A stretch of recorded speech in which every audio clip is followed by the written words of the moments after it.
Alright, guys, almost there for spring break. Uh, they talked about things like exchange rate futures. Today we're going to talk about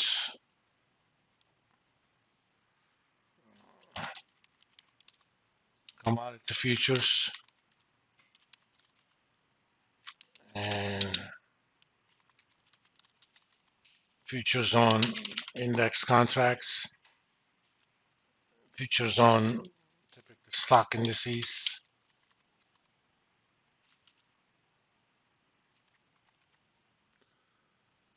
Now, commodity futures are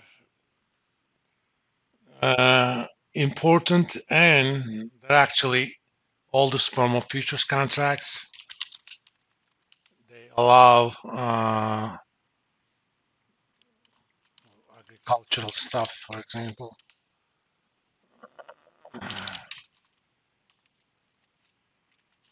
Farmers make decisions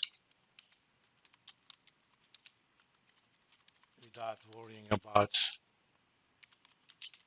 price movements between now and the time of harvest.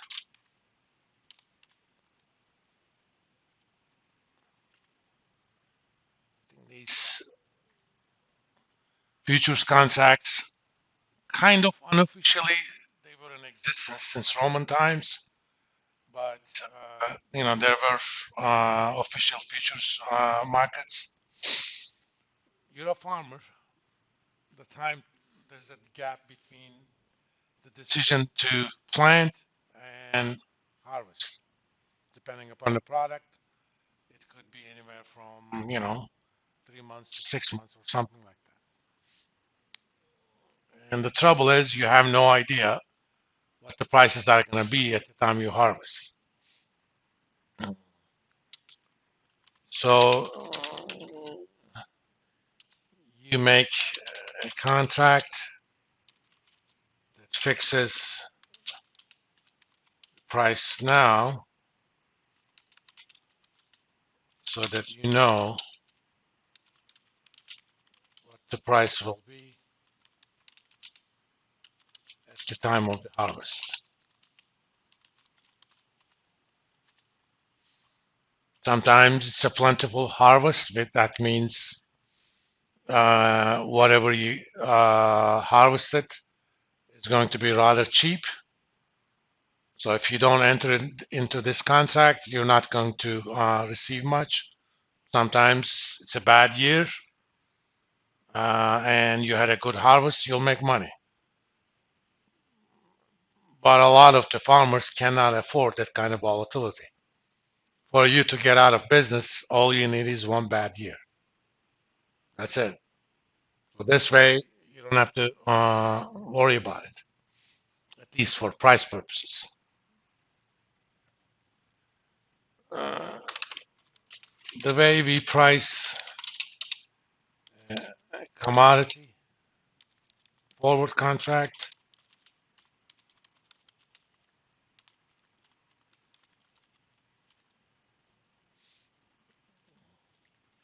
it's basically the futures price is going to be spot price times 1 plus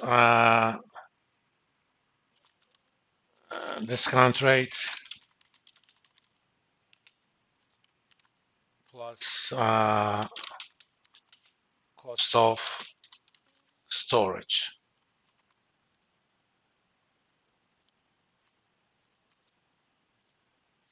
per unit. And the reason is that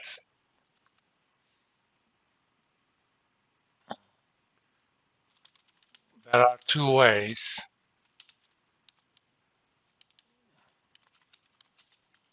if you are long futures or forward contract.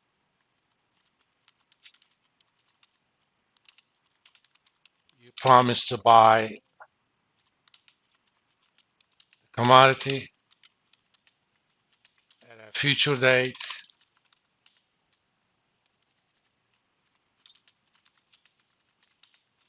at a price determined now. Okay, that's the futures or forward price. There's an alternative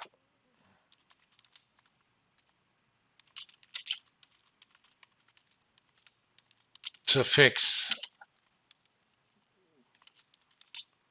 the cost of purchasing.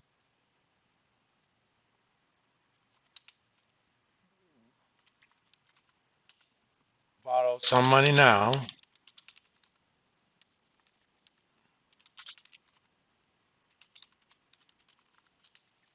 purchase the commodity,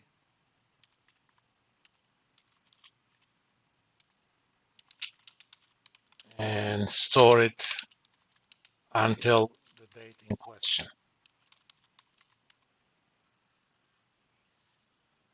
In both cases, I have, 1 bushel of wheat 3 months from now.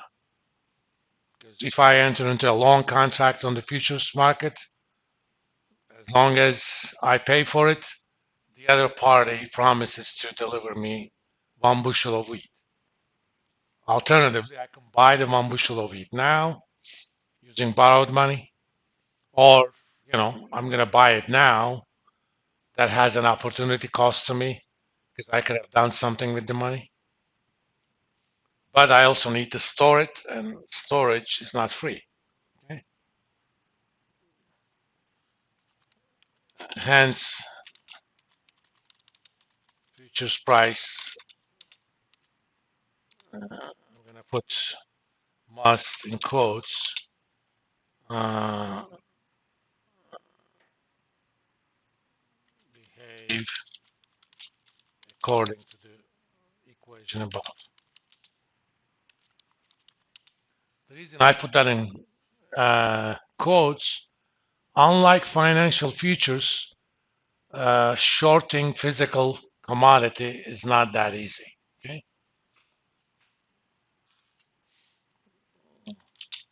the arbitrage argument works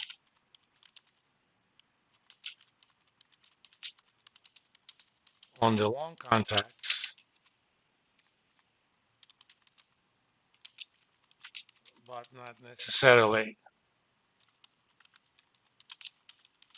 on the short contracts.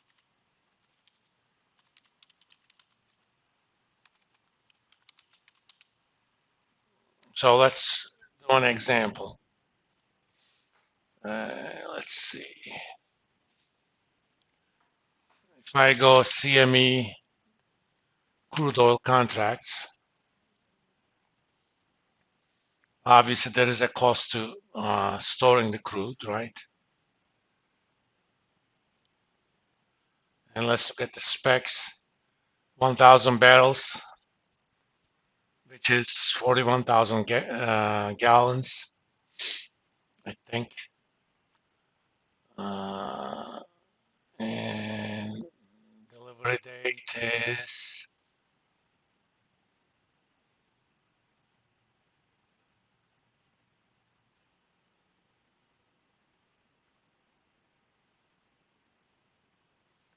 let's just look at the last day to trade. Delivery is a little bit later than that, but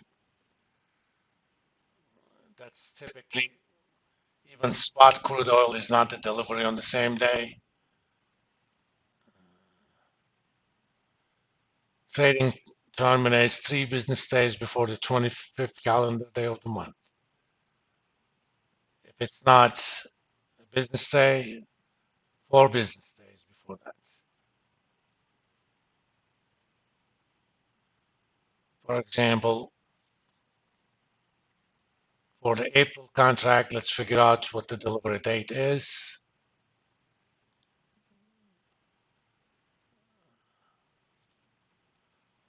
Uh, 3 business days. So 1, 2, 3. You can think of it as Thursday, April 20th.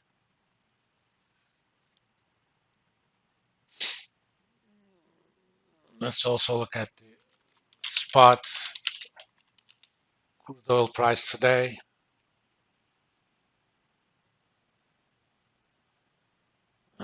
This is for West Texas oil,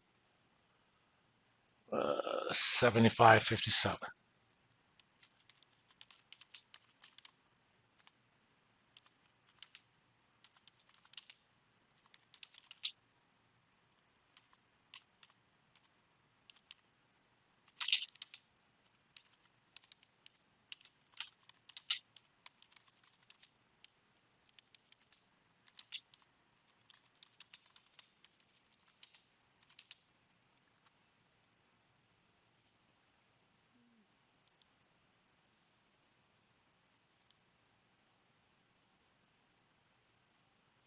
$76.57.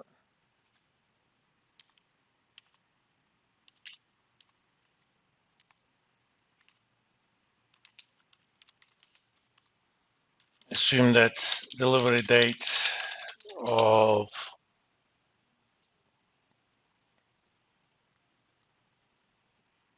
futures is on April 20, which is today's 8, right? 43 days from now.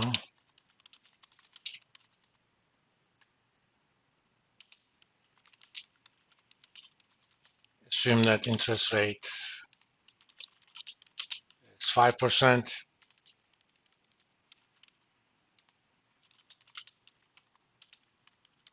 APR. Hence, interest cost of spot.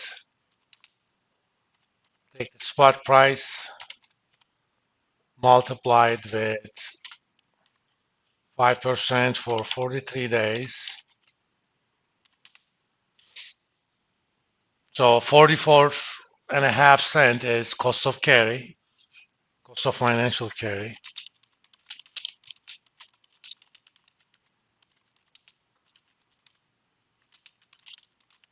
And the rest is cost of storage,